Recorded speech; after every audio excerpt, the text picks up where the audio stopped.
আসসালামু আলাইকুম। আজকে আমরা এই ভিডিওটাতে প্রথমে দেখব কনজিউমার্স অপটিমাল চয়েসেস আসলে কি বা বলতে কি বোঝায়। আমরা এখানে দেখতে পাচ্ছি একটা গ্রাফ। এখানে হচ্ছে এক্স অ্যাক্সিসে নেওয়া আছে একটা গুড এবং ওয়াই অ্যাক্সিসে একটা গুড নেওয়া আছে। দুটাতে আমরা হচ্ছে কোয়ান্টিটি শো করছি। এখানে আমরা দেখতে পাচ্ছি যে তিনটে ইনডিফারেন্স কার্ভ আছে, I1, I2 এবং I3, এবং এখানে আমার বাজেট কনস্ট্রেন্ট দেওয়া আছে রেড কালারে। নর্মালি কনজিউমার কি চায়, এই চ্যাপ্টারটাতে আমরা মূলত কি দেখছি যে কনজিউমার কিভাবে চয়েস করে, এবং সেখানে আমরা দুইটা বিষয় দেখে এসেছি। এক হচ্ছে বাজেট, মানে কনজিউমার কতটুকু অ্যাফোর্ড করতে পারবে কোনো জিনিস, এবং আরেকটা হচ্ছে ইনডিফারেন্স কার্ভ বা প্রিফারেন্স। তো কনজিউমার কোনটার পিছনে টাকা ব্যয় করতে চায় সেটাও আমরা দেখেছি। এখন আমরা দুইটার সামঞ্জস্য দেখব। এখানে যেই তিনটা কার্ভ দেওয়া আছে I1, I2 এবং I3, তিনটায় আমাদেরকে হচ্ছে ইনডিফারেন্স কার্ভ শো করছে, এবং আমরা আমাদের ইনডিফারেন্স কার্ভের প্রপার্টিতে জেনে এসেছি যে কনজিউমার সবসময় কি করে, কনজিউমার অলওয়েজ হায়ার ইনডিফারেন্স কার্ভটাকেই পছন্দ করে বা বেছে নেয়। তো এখানে হায়ার ইনডিফারেন্স কার্ভ হচ্ছে আমার I3, কনজিউমারের পছন্দটা হচ্ছে পয়েন্ট এ বা এ বান্ডেল।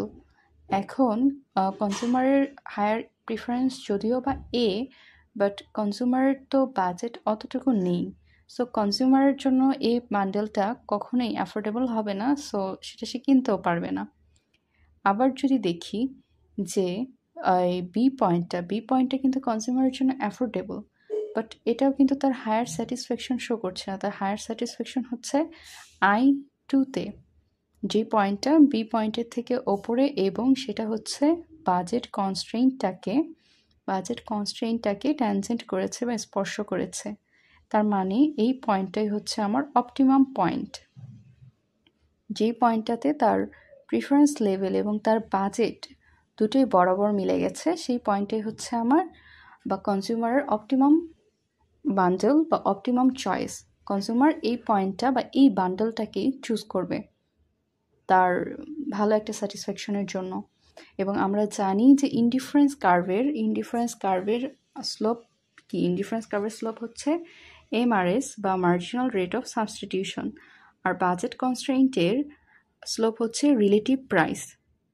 সো এখানে মার্জিনাল রেট অফ সাবস্টিটিউশন বলতে আমরা কি জেনেছি যে কনজিউমার একটা গুডের বিনিময়ে অন্য একটা গুড মানে কি হারে কোন রেটে ট্রেড করতে ইচ্ছুক সেটা হচ্ছে MRS, আর রিলেটিভ প্রাইস হচ্ছে যে মার্কেট একটা গুডের বিপরীতে অন্য একটা গুড কি হারে বা কোন রেটে ট্রেড করতে প্রস্তুত, সেটা হচ্ছে গিয়ে রিলেটিভ প্রাইস। তার মানে আমরা বলতে পারি যে আমাদের অপটিমাম পয়েন্টটাতে মার্কেটের যে ভ্যালুয়েশন আছে, সেই মার্কেট ভ্যালুয়েশন এবং কনজিউমারের ভ্যালুয়েশন দুটাই হচ্ছে ইকুয়াল। কেন ইকুয়াল? কারণ হচ্ছে এখানে যেহেতু এই ইনডিফারেন্স কার্ভটা বাজেট কনস্ট্রেইন্টের সাথে ট্যানজেন্ট হয়েছে, তার মানে এই পয়েন্টটাতে দুইটার ঢাল হচ্ছে বা স্লোপ হচ্ছে ইকুয়াল। এটাই হচ্ছে আমাদের বা কনজিউমারের অপটিমাম চয়েস বান্ডেল। এরপর আমরা দেখব the effects of increase and income. যদি কনজিউমার ইনকাম ইনক্রিজ হয় তখন কি ঘটবে? আমরা প্রথমে দেখে এসেছিলাম বাজেট কনস্ট্রেইন্টে যে যদি ইনকাম ইনক্রিজ করে তখন বাজেট কনস্ট্রেইন্টটা কীভাবে চেঞ্জ হয়। যখন ইনকাম ইনক্রিজ হয় তখন বাজেট কনস্ট্রেইন্টটা আউটওয়ার্ড শিফট হয়। এখানে ব্লু কালার কনস্ট্রেইন্টটা থেকে রেডে শিফট করেছে। এটা হচ্ছে এই রেড কালারটা হচ্ছে আমাদের নিউ বাজেট কনস্ট্রেইন্ট। এবং এখানে কি হচ্ছে যে আমার আগে ইনিশিয়াল পয়েন্ট ছিল এটা I1, এবং এখন আমার ইনিশিয়াল নিউ অপটিমাম পয়েন্টটা হচ্ছে গিয়ে I2। এখানে কেন এটা হচ্ছে? যেহেতু ইনকাম বাড়লো কনজিউমারের, সুতরাং তার দুইটা গুডেরই কনজাম্পশন বাড়বে। নর্মালি কি হবে যে যদি ইনকাম বাড়ে, আমার ইনকাম বাড়লে আমার কনজাম্পশনও বাড়বে, আমার ডিমান্ডও বাড়বে। সো এখানেও তাই হচ্ছে যে এই কনজাম্পশন এই গুডের এক্স অ্যাক্সিসও বাড়ছে এবং ওয়াই অ্যাক্সিসও বাড়ছে। কিন্তু এখানে যদি ওই দুইটা গুডই কী ছিল, দুইটা গুডই ছিল হচ্ছে আমার নর্মাল বিহেভ করেছে, তাই তার হচ্ছে দুইটা গুডই ছিল নর্মাল গুড। কিন্তু আমরা যদি এখানে একটা কথা বলি দেই যে এখানে আমার যে পেপসি আছে, এই পেপসিটা হচ্ছে, আমি বলে দিচ্ছি, এটা হচ্ছে ইনফিরিয়র গুড। ইনফিরিয়র গুড হচ্ছে অলওয়েজ নর্মাল গুডের বিপরীত বিহেভ করে। নর্মাল গুড কী করেছিল, যে ইনকাম বাড়লে নর্মাল গুডের ডিমান্ড বেড়েছে, কনজাম্পশন বেড়েছে। বাট ইনফিরিয়র গুডের ক্ষেত্রে ইনকাম বাড়লেও কনজাম্পশন বাড়ে না বা ডিমান্ড বাড়ে না। কেন বাড়ে না? ইনফিরিয়র গুড হচ্ছে, বা পুরো পৃথিবীতে হচ্ছে ইনফিরিয়র গুডের এক্সাম্পল খুব লিমিটেড। বাট তারপরও বলা যেতে পারে যে কম দামি কিছু পণ্য, কম দামি বা সস্তা কিছু পণ্য, সেই পণ্যগুলো কারোর যদি ইনকাম বাড়ে তখন সে সেগুলো কনজিউম করতে চাইবে না, সে তখন আর একটু বেটার কমোডিটি ইউজ করতে চাইবে। তো সেটা তখন হচ্ছে কি, ওই গুডটা আমার ইনফিরিয়র হয়ে যাবে।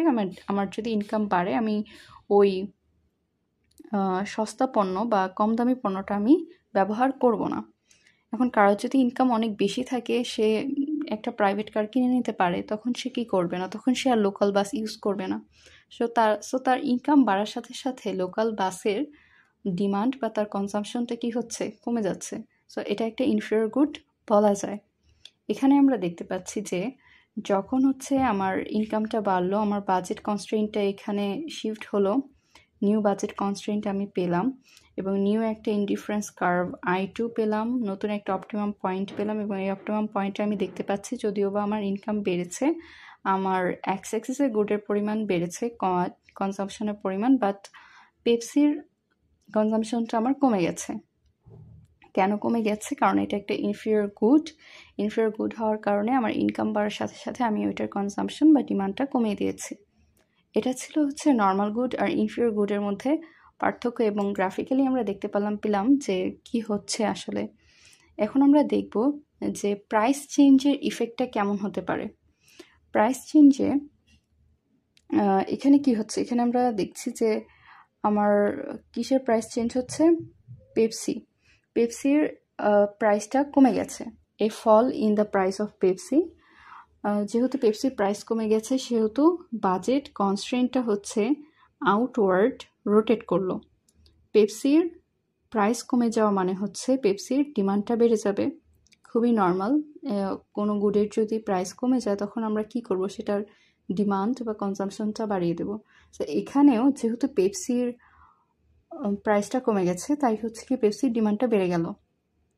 কিন্তু এখানে আরেকটা ঘটনা যেটা ঘটবে, সেটা হচ্ছে সাবস্টিটিউশন বলে যে ইফেক্টটা আছে, সেই ইফেক্টটার জন্য আমার যে পিৎজা আছে, সেই পিৎজার কোয়ান্টিটি অফ ডিমান্ড কিছুটা কমে যাবে।